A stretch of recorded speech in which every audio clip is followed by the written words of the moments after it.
Magandang araw ulit sa inyo mga kaibigan at mga kamotorista. Yan. Dito ngayon tayo sa may paakyat ng Tagaytay. At alam ko maraming mga motorista na dumadayo ng Nasugbu, Kalatagan, Matabungkay, diyan sa mga balayan at lemery niya, sa mga beach. Yan. Marami yung nag-aalala dahil matraffic nga sa lugar ng Tagaytay pagkahapon. Guys, meron po ditong ginawa ang pamunuan ng Tagaytay ng alternate route. Nakita nyo ba yan nasa kaliwa na yan? Yan. Yan pong nasa kaliwa na yan ay alternate route. Kung makita nyo, to Manila. Yan. Pasok po kayo dyan. Yan. Dyan po kayo kakaliwa. Sa lugar na yan. Yung Tagaytay kaya po masyadong matraffic ngayon ay dahil dun sa ginagawang overpass.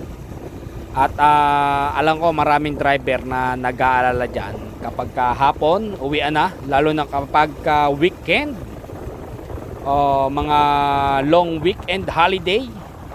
Yan, marami kasi yung nagdadagat. At lalong lalo na ngayong panahon ng January hanggang summer, hanggang May. Napakarami ng mga dumadayo dito sa lugar ng Nasugbu. Yang Matabungkay na yan, Kalatagan, diyan sa mga parting lemery na mga magbi-beach.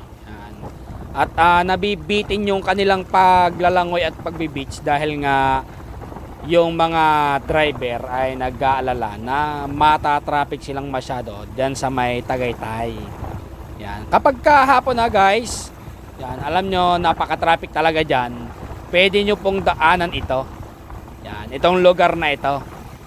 Itong lugar na ito ay palabas dito sa may ginawang alternate route. Dyan sa papuntang Alfonso. Ang totoo niyan, yan ay tagos dyan sa may papuntang Manggahan. Manggahan, Amadeo. Yan, Amadeo. Sa lugar na yan. Pero itong lugar na ito, yan, mayroon makikita naman kayong mga signboard dyan na alternate route to Manila. Yan, sundan nyo lang po yan. Yan po ay talagang inilagay ng pamahalaan dito sa ng Tagaytay para hindi maligaw yung mga pupunta ng Manila. Yan, dahil nga alam ng mga Tagaytay Municipality na matindi yung traffic niyang pagkahapon, kaya po ginawa nila ng alternate route dyan. Dahil nga po ginagawa yung overpass dyan sa may Tagaytay. Yan. Kaya talagang ito yung kanilang isang naging diskarte para hindi mag-traffic masyado sa lugar na yon. Yon. At yan, paglabas natin dito sa lugar na ito, makita nyo pa rin yan, no? May kaliwa at kanan, may makita naman kayo to Manila. Yan, sundan nyo lang po yan.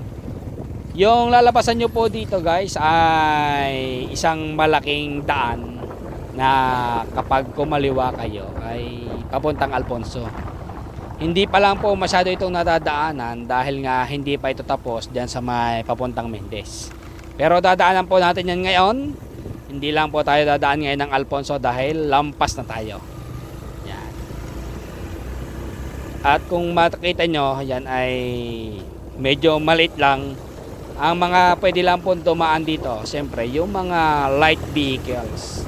Yan lang po yung mga po pwedeng dumaan dito. Guys, hindi buksan yung ilaw kundi mga maliliit na sasakyan lang. Yan, marami kasi yung nag-iisip dyan dahil light vehicles, buksan lang ang ilaw ng sasakyan. Ayan. Hindi po yan. Yan guys, paglabas natin dito, ang kaliwa po niyan ay papuntang Alfonso. Yan. Loksohin Alfonso. Yan. At kung makita nyo may signboard na to Manila, kanan po tayo dyan. At napakalaki nga po ng daan na ito. Yan. At talagang para kayong nasa expressway. Kaya huwag kayong mag-alala na magiging matagal yung biyahe nyo dito. Pero ingat-ingat lang po dahil ang lugar nga na ito ay marami namang kantuhan. Siyempre, dahan-dahan din at ingat sa mga kantuhan. Yan. Yan po yung ingatan lang natin dito. Pero napakalaki po ng daan ito. Yan. Kung makikita nyo, napakalawak. Pero yung lugar po na yan, syempre, mayroong mga lugar pa na hindi tapos sa mga ito. Yung mga katulad ng tulay, yung mga dugtungan, meron po dyan. Yan. Sundan nyo lang po ito. At bago tayo magpatuloy, pwedeng mag-subscribe. At pwede nyo ring i-click ang notification bell para update kayo lagi sa aking video. Sa mga susunod kong video dito sa mga alternate route na po pwede nyo daanan kapag na-traffic kayo dito sa may Tagaytay kapag papunta kayo ng Manila o kaya namang pagpapunta kayo ng Nasugbu. Yan. At bago lahat, shoutout muna pala kay Raymart Aguilar. At shoutout din kay Osmod Velasco, Edson Limhoco, Dennis Pangan. Shoutout din kay Jose Ronnie de la Cruz, Mix Channel. Shoutout din kay Victor Austria, kay Ron Daniel Mangalili. Shoutout din kay Blush TV o Blue Wish TV. Yan. Shoutout din kay Jed Propulsion.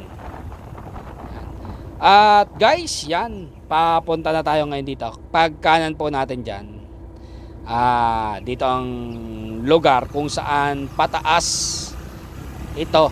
Yan. Ito ay papuntang BGMP Tagaytay.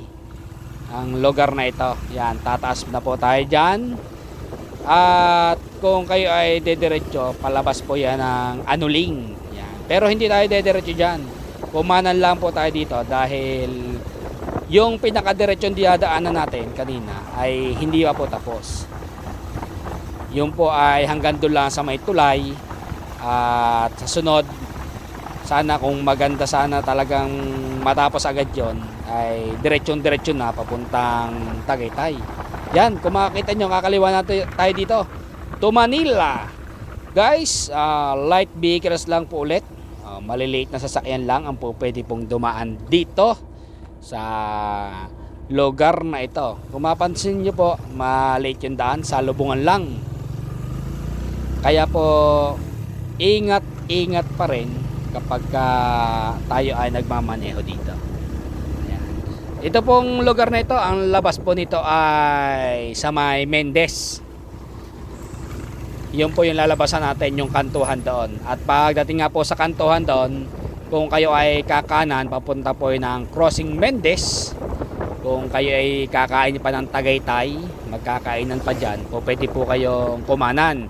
Pero kung kayo po ay dediretso ng Manila, kakaliwa lang po tayo ng konti doon, tapos kakanan ulit. Makikita natin yung alternate route ulit na ginawa nila.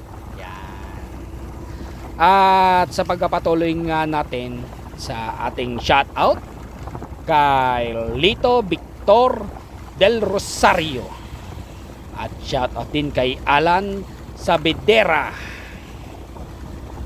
at shoutout din kay Florencio Salugsugan, at shoutout din sa iyo IC De Leon, at shoutout din kay Hans TV.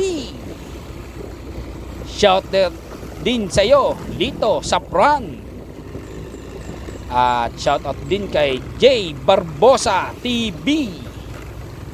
At ganoon din kay Eugene Osuna. Shout out din kay Kevin John Cristobal TV. Yun, no?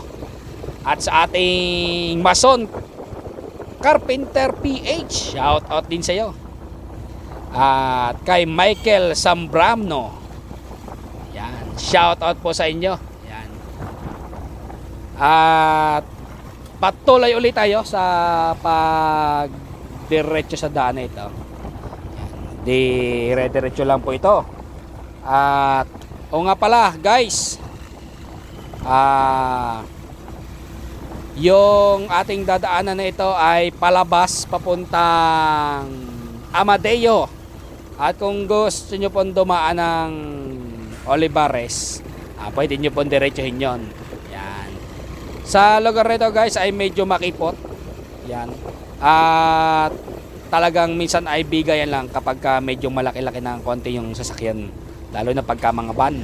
Yan. Pero pag mga kotse, motor, ayos na ayos po dyan. Paglabas natin dito sa may lugar nga na ito ay kakaliwa tayo ng konti. Yun. Ito po naman ay kung walang masyadong nasakyan, hindi kayo masyadong matatagalan dito. Dahil nga ito ay alternate route, lalong-lalo na kapag sobra na ang traffic dyan sa Tagaytay dahil nga po sa ginagawang overpass. Yun, oh. Yan. Pagka kayo ay kumanan, papunta po yan ng Crossing Mendez, Tagaytay. At pagka po tayo kumaliwa, yan, sa lugar na ito, ito po yung dadaanan natin na alternate route. Ayan. Kakanan din tayo dito sa may kantuhan. Pag kaliwa nyo dyan ng konti, bandang unahan lang po dito ay meron pong malaking nakalagay ulit dito na alternate route sa kanan. Yan.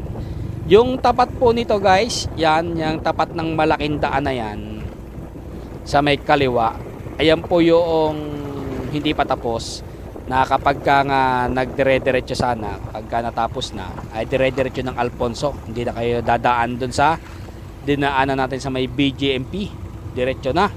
Yan. Guys, ito na yung pagkana natin dito, ito na.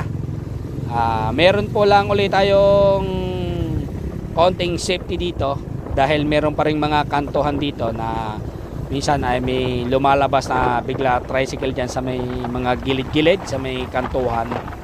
Medyo ingat po pa rin tayo dyan. Guys, kung makikita nyo, napakaganda ng daan, malapad, parang nananakbo sa expressway. Yan. Medyo makalog nga lang po yung aking camera dahil motor yung aking dala, matigtig, saka mahangin. Yan. Pasensya na, no? Pero bagamat ganyan, kita nyo naman na yung kalsada na diadaanan natin ay napakaganda. Yun, no? At ito nga po ay may mga konting mga hindi pa rin tapos dito sa lugar na ito. At meron po tayo ditong lulusutan. Kung makikita nyo yung mga tulay, merong 2-way lang yung tulay, pero pagka natapos yan, 4 lane na po rin yan. Yan. At sa lugar na ito ay dire-diretso pa rin tayo. May kakananan lang tayo guys dito na walang nakalagay na alternate route. Pero mapapansin nyo po yan dahil may nakalagay namang harang dyan sa may gitna na no enter. Dahil nga yung dulo nun ay tulay, hindi pa naman tapos. Yan. Pero yun po ay nasa gitna, kaya makikita nyo doon, mababasa dyan ay close road. May nakalagay po yung sa gitna. Yan. Kaya mapapansin nyo. Yan, yun pong may kotse na yan, naharangalan ng kotse. May nakalagay po dyan close road. Yan, close road po yan nakalagay dyan. Kakanan po tayo dito. Yan. Sa lugar na ito. Yan, ito yung shortcut. Mabilis. Kung mapapansin nyo, walang masyadong traffic dito. Kung tayo ay nagtagaytay, malamang sa malamang. Yan. Pagka kayo ay 4 wheels ay matatraffic na kayo doon dahil nga doon sa ginagawang overpass. Kapag natapos naman yung overpass na yon, maalwa naman kayo. Sigurado yon. Dahil lampas na kayo doon sa may mga pinagtatrapikan talaga sa may kantuhan ng Crossing Mendez. Yan. Guys, ito ay dire-diretso lang ulit. At kapag lumabas tayo dito, yan, malaking kalsada lang ulit ito. At huwag kayong dediretso dahil ito po ay intersection po ulit. Kaya dahan-dahan lang. Pag lumaki po uli yung daan, kumanan po uli kayo. Huwag kayong dediretso dahil pag po kayo ay dumiretso, doon ang labas nyo sa may Mendez na ulit. Yan, papuntang simbahan o maalin man daw sa may kantuhan doon ang lalabasan nyo. Pero dahil mapapansin nyo naman yan, malaking kalsada. Yan, paglabas nyo dito sa malaking kalsada na ito, kanan. Yan, yung diretso po na yan, pabalik po yan ng Mendez Palengke sa may simbahan. Ito pong kaliwa na ito, yan po yung padiretso sana kung natapos na, pero hindi pa po tapos, no. Yun po sana yung diretso kung saan duman tayo kanina. Pero dahil hindi pa tapos, yan. Ito muna ay ang mga ginawa nilang alternate route ang ating dadaanan. Kung mapansin nyo, marami na rin dumadaan dito na mayroong mga truck. Pero syempre sa dinaanan natin, hindi po sila po pwede doon. Dahil maliit nga yung kalsada doon. May mga dinadaanan po rin yan sa padiretso. Yan. Ito guys. Malapit na tayo dito sa may kantuhan ng papuntang Olivares saka Amadeo. Yan. Sa lugar po na ito, kapag kayo ay kumanan, pabalik po yan ng NBI Tagaytay. Pero pagka kayo ay kumaliwa, papunta yang Amadeo. Pero pagka naman po kayo ay dumiretso, syempre papuntang Olivares yun. Kung pupunta kayo ng Santa Rosa, Laguna, diretso lang po kayo. Hindi kayo kakaliwa o kakanan. Yan. Hindi na kayo dadaan dyan sa may matraffic sa Tagaytay. Yan, ito na guys. Yan, sa kantuhang ito, yan, pagka kayo kumanan, papuntang NBI, kapag ka dumiretso ay Olivares. At dahil nga po kayo pupunta ng Imus, yan, kakaliwa po ako dito sa lugar na ito. Yan, kaliwa dito. Dahil ito pong lugar na ito ay ang Amadeo. Dire-diretso po ito papuntang Gentrias, Cavite. Yan. At hanggang dito na lang ulit ang aking video guys. Maraming salamat sa inyong panonood. At huwag nyo rin kalimutan munang mag-subscribe para updated din kayo sa aking video. Yan. I-click nyo lang ang notification bell para sa aking mga update. Yan. Maraming salamat sa inyong panonood. Thank you!